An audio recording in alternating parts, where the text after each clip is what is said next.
Hi friends, welcome to my channel. ఈరోజు మనం Indian పాలిటీలో next ప్రాథమిక హక్కు అయినటువంటి సాంస్కృతిక విద్యా విషయక హక్కు గురించి చూద్దాము.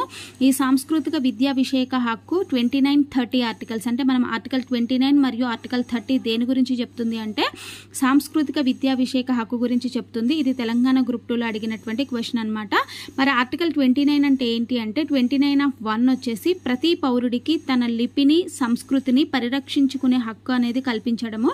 అది 29(1) మనకు చెప్తుంది అనమాట. 29(2) ఏం చెప్తుంది అంటే విశ్వవిద్యాలయాలు అంటే యూనివర్సిటీలలో ప్రవేశం కల్పించేటప్పుడు ఏ పౌరుడి పట్ల కూడా కుల మత జాతి భాషాపరమైనటువంటి వివక్షతలను పాటించవద్దు అని చెప్పేసి చెప్తుంది అనమాట. మనకి 29(2) అనమాట. అట్లాగే మరి 30(1), 29-30 అన్నాం కదా. 30(1) ఏం చెప్తుంది అంటే ప్రతి పౌరుడు తన లిపిని సంస్కృతిని వ్యాప్తి చేసుకోవడానికి మత సంస్థలను అనగా మతపరమైనటువంటి విద్యాలయాలు ఏర్పాటు చేసుకోవచ్చు అనమాట. ఆర్టికల్ 30(1) చెప్తుంది మనకి. 30(2) ఏం చెప్తుంది అంటే విద్యాలయాలను స్థాపించే అంశంలో నిర్వహించే అంశంలో ఏ పౌరుడి పట్ల కూడా మతపరమైనటువంటి భాషాపరమైనటువంటి వివక్షత చూపించరాదు అని చెప్పేసి. అంటే 30(1) ఏం చెప్తుంది అంటే తన లిపిని తన సంస్కృతిని పరిరక్షించుకోవడం కోసము దాని యొక్క వ్యాప్తి చేసుకోవడానికి అంటే మన మతాన్ని ప్రచారం చేసుకోవడం కోసము మత సంస్థల్ని స్థాపించుకోవచ్చు అని చెప్పేసి మతపరమైన విద్యాలయాలు కూడా ఏర్పాటు చేసుకోవచ్చు అని చెప్పి 30(1) చెప్తుంది. 30(2) ఏం చెప్తుందంటే అటువంటి విషయాల్లో అంటే అటువంటి విద్యాలయాలను స్థాపించే అంశంలో నిర్వహణ అంశంలో కూడా ఏ పౌరుడి పట్ల మతపరమైన లేదా భాషాపరమైనటువంటి వివక్షత చూపించరాదు అని చెప్పేసి 30(2) చెప్తుంది అనమాట. మతపరమైన భాషాపరమైన రెండు రకాలైనటువంటి వివక్షతలు ఈ క్రింది వానిలో సరైన అంశం అని చెప్పేసి ప్రతి పౌరుడికి తన లిపిని సంస్కృతిని పరిరక్షించుకోవడానికి వీలు కల్పించే నిబంధన 29. బి క్వశ్చన్ ఏంటి? విద్యా సంస్థల స్థాపన నిర్వహణ అంశంలో ఏ పౌరుని పట్ల కులపరమైన వివక్షత పాటించరాదు అని అన్నారు. ఇది మనకి రాంగ్ అనమాట. ఎందుకంటే మతపరమైన మరియు భాషాపరమైన కానీ కులపరమైన అనేది లేదు. చూడండి ఇక్కడ మతపరమైన భాషాపరమైన. కాబట్టి option C, A and B, D అన్న నన్ ఆఫ్ దీస్ అని అంటే మనకు ఆప్షన్ ఏ అనేది రైట్ ఆన్సర్ అనమాట. ఎందుకంటే ఇక్కడ కులపరమైన వివక్ష అన్నారు కానీ మత కానీ భాష కానీ అడగలేదు కాబట్టి బి బిట్ అనేది మనకి రాంగ్ అవుతుంది అనమాట. ఓకేనా. నెక్స్ట్ వచ్చేసి మనకి ఏంటి అంటే మైనారిటీ అంటే ఏంటి అంటే మనకి అల్పసంఖ్యాక వర్గాలు అంటే ఎవరైతే తక్కువ సంఖ్యలో ఉంటారో వాళ్ళని మనం మైనారిటీస్ అని అంటాం అనమాట. మనకి ఇండియాలో మైనారిటీస్లో రెండు రకాలు అనమాట. మతపరంగా తక్కువగా ఉన్న జనసంఖ్య మరియు భాషాపరంగా తక్కువగా ఉన్నటువంటి జనసంఖ్య. వీళ్ళని ఇద్దరిని కూడా మనం ఏమంటామంటే మైనారిటీలుగా తీసుకుంటాం అనమాట. మైనారిటీ అనే పదము రాజ్యాంగంలో లేదు. పరోక్షంగా మైనారిటీలకు కొన్ని ప్రత్యేక సదుపాయాలు అనేది చేసిందనమాట. పార్లమెంట్ చట్టం ప్రకారము చట్టబద్ధంగా రెండు రకాలన్నమాట. అవేంటి అంటే మతపరమైన మైనారిటీలు, భాషాపరమైన మైనారిటీలు. ఓకేనా. అవి రెండు రకాలు కూడా మనకి పార్లమెంట్ చట్టాల ప్రకారం రూపొందించినటువంటి మైనారిటీలు అనమాట. మరి మతపరమైన మైనారిటీలు అంటే ఏంటి అంటే వీరిని గుర్తించడానికి ప్రాతిపదిక దేశం అనమాట. అంటే ఈ దేశం మొత్తం మీద ఏ మతం వారైతే ఎక్కువగా ఉన్నారో ఆ మతం తప్ప మిగిలిన మతాలన్నీ కూడా మైనారిటీల క్రిందికి వస్తాయి. మరి భాషాపరమైన మైనారిటీలు అంటే వీరిని గుర్తించడానికి ప్రాతిపదికన రాష్ట్రం అనమాట. చూడండి, మతపరమైన మైనారిటీలుగా గుర్తించాలంటేనేమో మనం దేశాన్ని ప్రాతిపదికగా తీసుకోవాలి. భాషాపరమైన మైనారిటీలను గుర్తించడం కోసం మాత్రం ప్రాతిపదికగా మనం రాష్ట్రాన్ని గుర్తించాలన్నమాట. ఓకేనా. అది ఓకే. నెక్స్ట్ దానికి రిలేటెడ్ వచ్చేసి 350(a) అనే ఆర్టికల్ ఏం చెప్తుంది అంటే ప్రతి పౌరుడు తన మాతృభాషలో విద్యను అభ్యసించే విధంగా ప్రభుత్వాలు చర్యలు తీసుకోవాలి. ఇది వెరీ వెరీ ఇంపార్టెంట్ ఆర్టికల్ అనమాట. 350(b) ఏం చెప్తుంది అంటే ఇది కూడా వెరీ ఇంపార్టెంట్ ఆర్టికల్. భాషాపరమైన మైనారిటీల రక్షణకు రాష్ట్రపతి ఒక ప్రత్యేక అధికారిని ఏర్పాటు చేయాలన్నమాట. అంటే ఎవరైతే మైనారిటీలు ఉంటారో వాళ్ళ యొక్క భాషను రక్షించడానికి రాష్ట్రపతి తప్పనిసరిగా ఒక ప్రత్యేక అధికారిని ఏర్పాటు చేయాలి అని చెప్పేసి మనకు ఆర్టికల్ 350(b) చెప్తుంది. అయితే 350(a) మరియు 350(b) ఆర్టికల్స్ని మనం 7వ రాజ్యాంగ సవరణ ద్వారా 1956లో రాజ్యాంగంలో చేర్చారనమాట. అంటే మనకి ఫస్ట్ రాజ్యాంగం రూపొందించినప్పుడు మనకి రెండు ఆర్టికల్స్ లేవన్నమాట, 350(a) అండ్ (b). వీటిని మనము 7వ రాజ్యాంగ సవరణ ద్వారా 1956లో రాజ్యాంగంలో చేర్చడం అనేది జరిగిందనమాట. నెక్స్ట్ వచ్చేసి మనకి ఏంటి అంటే మైనారిటీ విద్యాసంస్థ యొక్క నిర్వహణలో ప్రభుత్వం జోక్యం చేసుకోకూడదు అని తీర్పు చెప్పిన కేసు ఏంటి అంటే మనకి ఆల్ సెయింట్స్ వర్సెస్ ఏపీ ప్రభుత్వం, next TMA Pai versus Karnataka 2003, Saint Xavier college versus Gujarat 1974. ఈ 3 కేసెస్లో కూడా మైనారిటీ విద్యాసంస్థ యొక్క నిర్వహణలో ప్రభుత్వాలు జోక్యం చేసుకోకూడదు అని చెప్పేసి మనకు సుప్రీంకోర్టు తీర్పునిచ్చిందనమాట. అయితే టీఎంఏ పాయ్ వర్సెస్ కర్ణాటక ప్రభుత్వం కేసులో యొక్క ముఖ్యాంశాలు ఏంటంటే ఈ కేసు చాలా చాలా ఇంపార్టెంట్ అనమాట.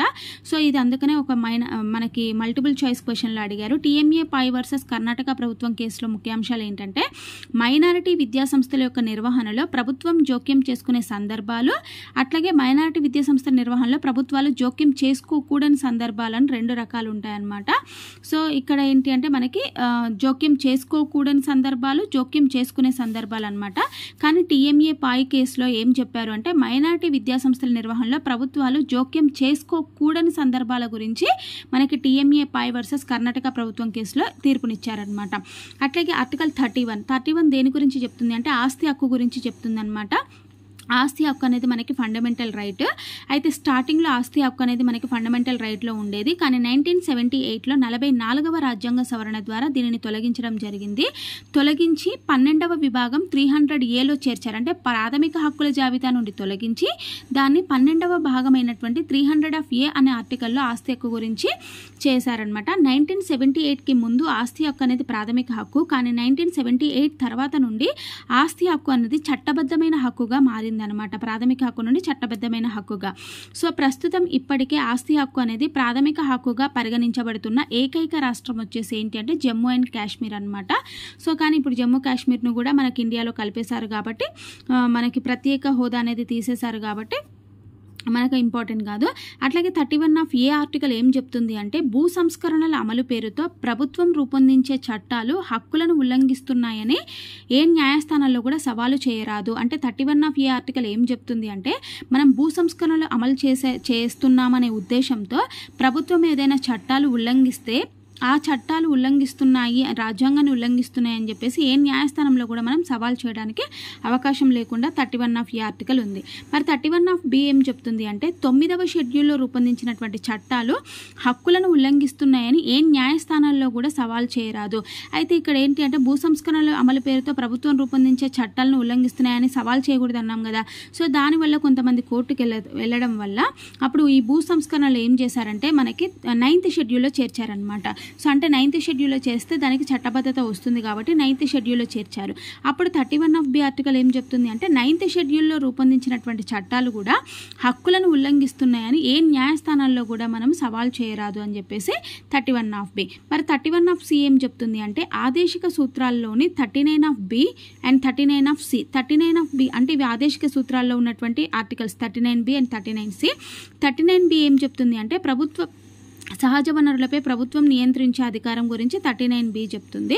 39C ఏం చెప్తుంది అంటే సంపద వికేంద్రీకరణ గురించి చెప్తుంది. అంటే సంపద ఒకే దగ్గర కేంద్రీకృతం కాకుండా అందరికీ పంచాలి అనే ఉద్దేశం 39C అనమాట.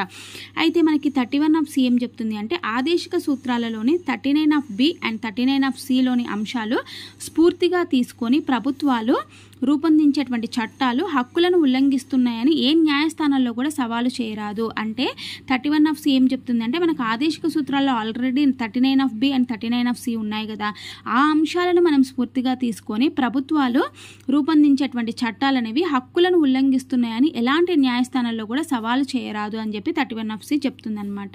సో ఇక్కడ మనకి మల్టిపుల్ చాయిస్ క్వశ్చన్. ఈ క్రింది వానిలో సేవింగ్ ఆఫ్ సర్టెన్ లాస్గా అభివర్ణించబడేది ఏది అన్నారు. 31A, 31B, 31C పైవన్నీ అనమాట. సో మనకి సేవింగ్ ఆఫ్ సర్టెన్ లాస్ అనేవి 31A, B, C ఇవి 3 కూడా సర్టెన్ లాస్ గురించి చెప్తుందనమాట.